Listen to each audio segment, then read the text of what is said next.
உங்களுக்கு ஹிஸ்டரி பார்த்தாலே தெரியும். ஃபர்ஸ்ட்ல பொண்ணு கொடுத்த மாமாவை சிஎம் ஆகணும்னு பலி கொடுத்துட்டார்.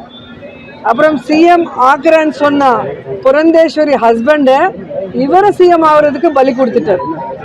அதுக்கப்புறம் ஜூனியர் என்டிஆர் ஹரிகிருஷ்ணாவை எப்படி பலி கொடுத்தாரோ நீங்க பாத்தீங்க. அதுக்கப்புறம் நான் கம்பைன் ஸ்டேட் இருந்தா லைஃப்ல சிஎம் ஆக முடியாதுன்னு நினைக்கும் போது ஸ்டேட்டை ரெண்டாக்கிட்டு சிஎம் ஆகுறதுக்காக ஜனங்களோட பவிஷ்யத்தோட எப்படி விளையாடி இருக்காங்க நீங்க பார்த்துருப்பீங்க. இப்போ எலெக்ஷன்ஸ்ல நீங்க பார்த்துருப்பீங்க எப்படியாவது ஆட்சிக்கு வரணும்னு எவ்வளவு பொய்யான ப்ராமிசஸ் எல்லாம் பண்ணிருக்காங்க. இவிஎம்ல எவ்வளவு மேனேஜ்மெண்ட் பண்ணிட்டு எப்படி வந்தாரோ எல்லாருக்கும் தெரியும். ஆனா ஆட்சிக்கு வந்தா இந்த 100 நாள்ல அவர் ப்ராமிஸ் பண்ண எதுவுமே ஜனங்களுக்கு பண்ண முடியல. ஃப்ளட்ஸ் வந்திருக்கு, ஜனங்களுக்கு தண்ணி கொடுக்க முடியல, சின்ன குழந்தைங்களுக்கு பால் கூட கொடுக்க முடியாத வக்கில்லாத இந்த கவர்மெண்ட். ஜனங்க எங்க போராட்டம் செய்யறது எல்லாருக்கும் தெரியுமோ, அது டைவர்ட் பண்ணும். ஸ்டீல் பிளான்ட்டை பிரைவேட் பண்றாங்க, அது எல்லா லட்சக்கணக்கான அங்க ஒர்க் பண்றவங்க ஃபைட் பண்ணிட்டு இருக்காங்க, அது ஜனங்களுக்கு தெரியக்கூடாது. இந்த மாதிரி நிறைய தப்பு பண்ற சந்திரபாபு நாயுடு அந்த தப்பெல்லாம் ஜனங்களுக்கு தெரியாம டைவர்ட் பண்றதுக்கு டைவர்ட் பாலிடிக்ஷன் தான் இந்த லட்டு விஷயம் கொண்டு வந்திருக்காரு.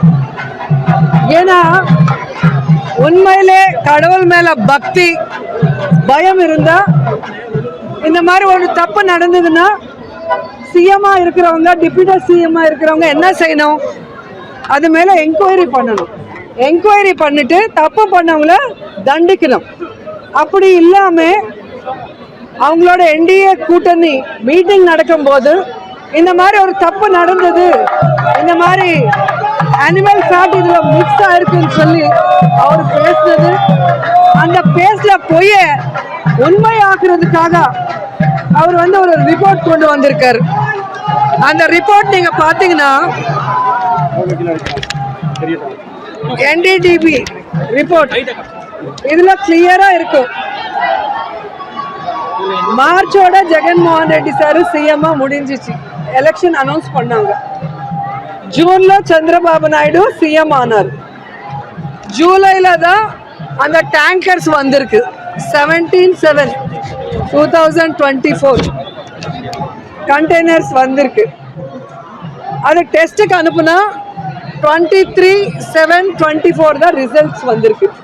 அந்த 23 அன்னைக்கு Tirumala EO Shyamala Rao press meet வச்சுட்டு இதுல வனஸ்பதி வெஜிடபிள் ஃபேட் மிக்ஸ் ஆனதுனால 8 கண்டெய்னர்ல 4 நல்லா இருக்கு உள்ள அனுப்பணும், 4 கண்டெய்னர்ல vanaspati ghee vegetable oil mix ஆனதுனால ரிஜெக்ட் பண்ணிட்டோம், யூஸ் பண்ணலான்னு கிளியரா ஒரு ஈஓ சொல்லியிருக்காங்க.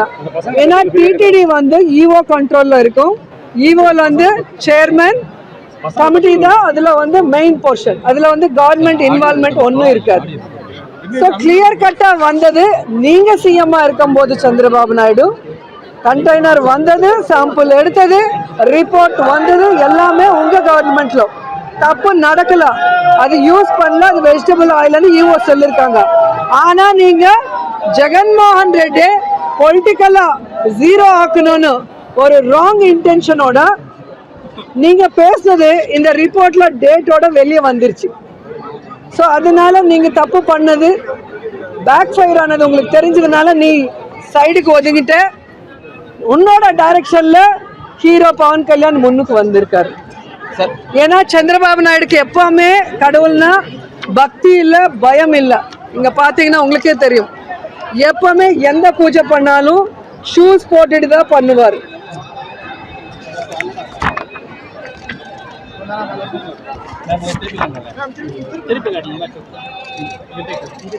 எந்த பூஜை பண்ணாலும் ஷூஸ் போட்டுட்டு தான் பண்ணுவார். நீங்க எந்த போட்டோ வேணாலும் பாருங்க, எந்த போட்டோ பார்த்தாலும் ஷூஸ். அவங்களுக்கு கடவுள்னா பக்தி இல்ல, பயம் இல்ல.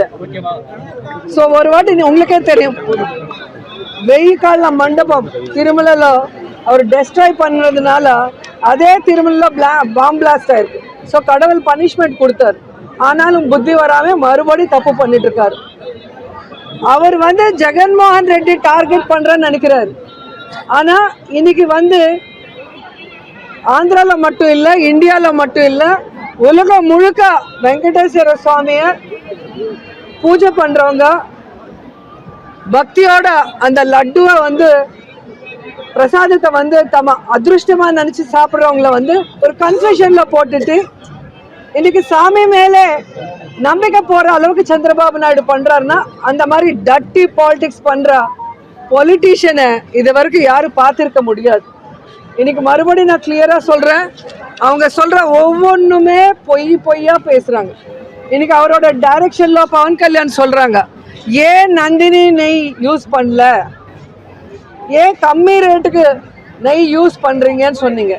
ஸோ நான் அதுக்கு தான் எல்லாமே கொண்டு வந்தேன். 2014 அக்டோபர்லேருந்து அவங்க ஆட்சிக்கு வந்தாங்க, 2014 to 19. அப்போ வந்து அந்த நந்தினி நெய் ஃபர்ஸ்ட் டைம் 306க்கு வாங்கியிருக்காங்க. அதுக்கப்புறம் ஏன் கொடுக்கல 2015ல் வேற ஆளுக்கு கம்மி ரேட்டுக்கு வித்திருக்காங்க. ஸோ இது வந்து நீங்கள் உங்களுக்கு கொடுக்குற ஒவ்வொரு காப்பி நீங்கள் பார்த்துக்கோங்க. 2014 to 2024 வரைக்கும் டெண்டர் ப்ராசஸ் என்ன, எந்த மாதிரி L1 கொடுப்பாங்க டெண்டரு, அதில் என்ன டெண்டர் யாருக்கு L1 கொடுப்பாங்க, யார் வந்து நெய் எப்படி சர்ஃபரா பண்ணுவாங்க, அது எப்படி டெஸ்ட் பண்ணுவாங்க, டெஸ்ட் பண்ணி எப்படி அனுப்புவாங்க, டெஸ்ட்லாம் சரியா இல்லைன்னா எப்படி ரிஜெக்ட் பண்ணுவாங்க, எந்தெந்த கவர்மெண்ட்ல எத்தனை வாட்டி ரிஜெக்ட் ஆயிருக்குன்னு இதுல கிளியரா இருக்கு.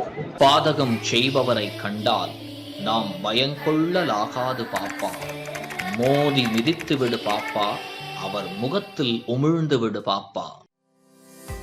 அண்மை செய்திகளை உடனுக்குடன் தெரிந்து கொள்ள இணைந்திருங்கள் இயம்நாடு தொலைக்காட்சியுடன்.